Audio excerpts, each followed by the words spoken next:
Good morning. This is Mel with 5 Star. I was going to do a video on behalf of a customer, Brendan B. We're going to call him, and even though his last name is so common, I doubt that there's probably hundreds of thousands of them across America. But he's a very nice guy, very patient, and so he's had such bad luck with this particular boat. It's like a SX 190 or something like that. One of the Yamaha single engine boats with, this is the this is the 1.8 liter on this. Yeah, I think this is the 1.8 liter. Yeah, so anyways, that is he loaned the boat out to a friend, okay? And if you know me, I'm like, hey, don't do that. Okay, so, and then the guy didn't put the drain plugs in it. He sunk it, and then didn't tell him and put it up. And Brendan comes along later, hits the key, and the engine's locked up, right? So he takes it into a repair place, and they disassemble the motor and tell him that, it's got a bench rod. And so he's going to need a rebuild engine. They give him some astronomical price, and he can't, he doesn't see that as a viable option. So he starts looking around. He finds me. He brings it to me. The engine is a basket case. It has been pulled out, and then it was put back in, pretty much just left disassembled, kind of sitting in the hull for a while. And so by the time I got it, the cylinder head had been off a while, and the cylinders are rusting up on it. But so he wanted me to send the engine down to Florida, to a company that manufactures engines down there, and then he was going to get an exchange engine, and they were going to send it back up and this and that. And I was like, because I had taken the engine out and I was tearing it down, and I'm like, boy, this engine is pretty good shape. I mean, there's no way if this guy brought me that boat, I would have even begun to tear the engine down. I would have just evacuated the water, because there was nothing wrong with it. And nothing was bent, no rods was bent, the crank was still bright, shiny, and everything was good to go. It was just basically like, take the spark plugs out and take the intake off, and, get the water out of the motor, and, get it restarted for him, change the oil in it, and give it back to him. Maybe $500 at most, to do that, maybe a little bit more, but definitely not, what he ended up paying for it. And so anyways, I don't remember the name of that company. It's a local place here in Michigan somewhere, a bigger place. But sometimes those bigger places, they got fancy names and stuff, folks. But the best mechanics, they bail out and go. They're like independents like me. They won't stay working for somebody. They'll start their own gig. So it's hard for them guys to keep good mechanics. And so you got to keep that in mind. And they really specialize in selling boats, okay, not fixing them. But I'm not mentioning any names here, but the usual suspects here in Michigan. So anyways, Brendan brings it to me, and I'm like, hey, he's like, I want this engine from down in Florida. I'm like, are you sure you want to do that? Because this engine could just be rebuilt by me. It's got all the rods and crank and stuff, all OEM.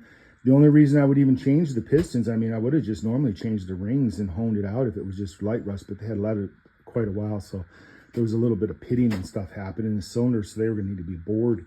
And so, it had to go oversized pistons on it, be about it, take the head apart, replace, lap the valves, and, put new oil seals in it, put it all back together again. That was my idea on it. And, but he insisted he wanted to do that. And, which you can't blame them. People do their own thing, and they, they're like, hey, this is the easiest thing. The guy doesn't know me from Adam anyways. He don't know if, there's a lot of horror stories out there from small shops too, you know what I mean? So, you can't blame the guy. Anyways, he buys it, and I tell him, hey, go 2-year warranty on that. They offer 2-year warranty down there in Florida. And on these, and he didn't. He went 1 year. And of course, then he sold the boat like 3 weeks after the warranty expired. He put like 8 hours on it. He kept track of it because he wanted to change the oil at 10 hours, because I told him at 10 hours, just change the oil.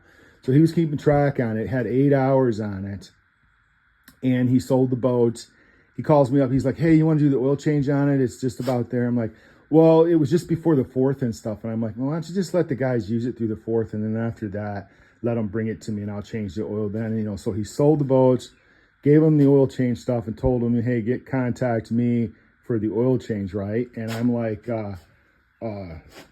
great. So he messages me. He's like, hey, I sold that boat 15 minutes later. Here's a video of it. And it's knocking bad.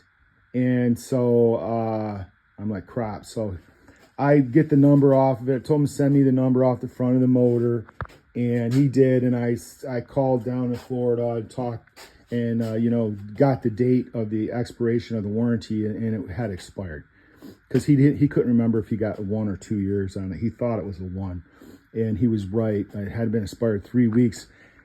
And, he called down there and he was able to negotiate with them and, good for them. They said, yeah, send it in. If it's a mechanical failure, we'll go ahead and warranty it, which was nice on their part because it definitely is mechanical failure. Because take a look at that rod right there. It is hot and blue. And here is a good one right there. Nice and silvery. So, and all kinds of metal in the hold on a second, I'll go over here and take a look at it. Hold on a second, it's right here, right there. See that's all bearing material. That's from the bearing. So anyways, so I'm gonna pull the rest of these couple things off of here and get it over to, get it shipped out. But, yeah, Brendan will be happy about that. At least it was let me clean this nice a little bit. At least it was a mechanical failure, so they're going to warranty it. So that's all I'm doing is documenting here. I do have to pull this off, which is kind of difficult. And we actually drill a hole in our table right here. And we drill holes in the table here on our steel bench, and we'll set that on here and bolt it down. And then I'll put a bar over here. I'll show you how I do that. It's kind of good if any of you guys ever had some of these things, man. You got to fight the PTO off of there, the coupler and the puller and all that off of there is pretty difficult. So let's take a look at it. Okay, we got it up on the table, getting ready to do this. You got to remember to take out these pins and stuff like that one and that one. And you got to take this 5mm out here in that plate. You're supposed to keep those anyways, so because you want it to sit perfectly flat on the table before you bolt it down. Okay, we're ready. I got my bolt through the table here, and I don't tighten that one up a whole lot. I just snug that one down because you don't need to, and there's always a danger of breaking that, but it is like almost an inch thick, so it's pretty good. This one it is a little bit thinner. I shim under it and then I put a clamp on it, put it like that just to hold the thing down on the table good. And I happen to have my handy dandy vise right there, which I can block off by use this to keep it from turning and stuff, which is real good. So the first one we take off is the center, and it is that center one. That is righty loosey, lefty tighty. So that one's reverse threads. The rest of this stuff is all regular thread, lefty loosey, righty tighty. But that center one, you got to take it out of there first. And so you need one of these gizmos to block it. And Yamaha did use a couple different ones. Thank those guys for that.